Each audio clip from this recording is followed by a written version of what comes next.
the gig economy everywhere these days. There's a ton of people self-employed. So it's really important to understand what should go on your tax return and what shouldn't, quite frankly.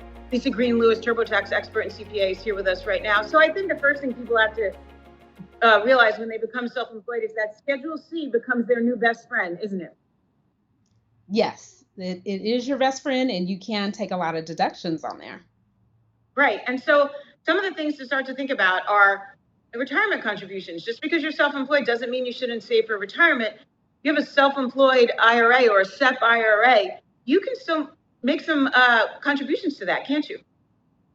Yeah, so for tax year 2022, you can still contribute to your SEP IRA for make a 2022 contribution up to $61,000 or 25% of your income, whichever is less, and make an impact on that tax return. And for tax year 2023, it's up to $66,000 or 25% of your income.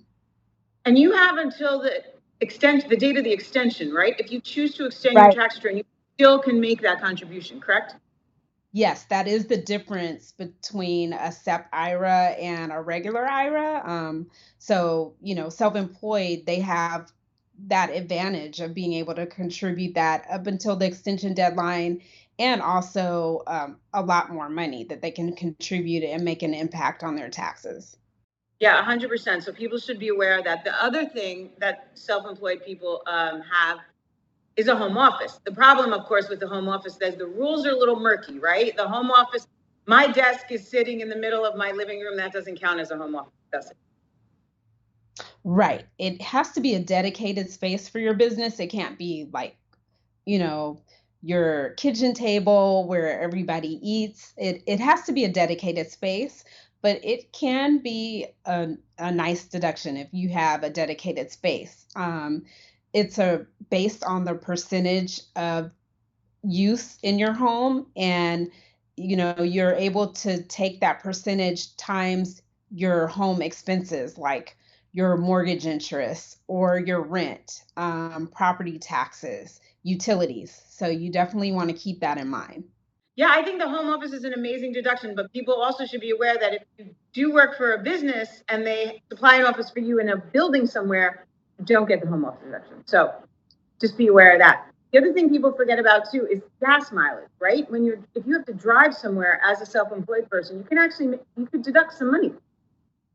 Yes, gas mileage, that is a huge one. And for tax year 2023, it's 65.5 cents per mile.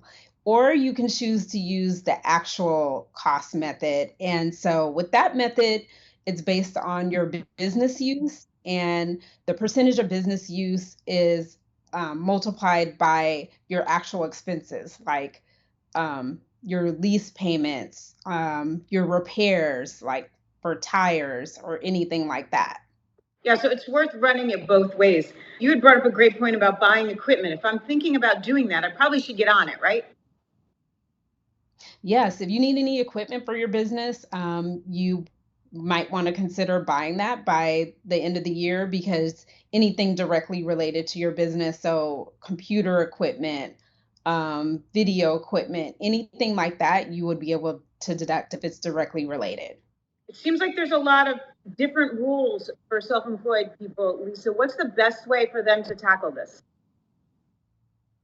Yeah, so at tax time, you can use our TurboTax Premium. And so with that, we search for industry specific deductions, ones that you think, you may not have even imagined that you would get, so that you get all the deductions that you're eligible for. And then you can also fully hand your taxes over to our TurboTax Live full service tax experts, and they can do your taxes for you in one meeting. Yeah, self-employed people have a whole new set of rules, so they need all the help they can get. Lisa Green Lewis, TurboTax expert and CPA, thank you for sharing. Thank you for having me.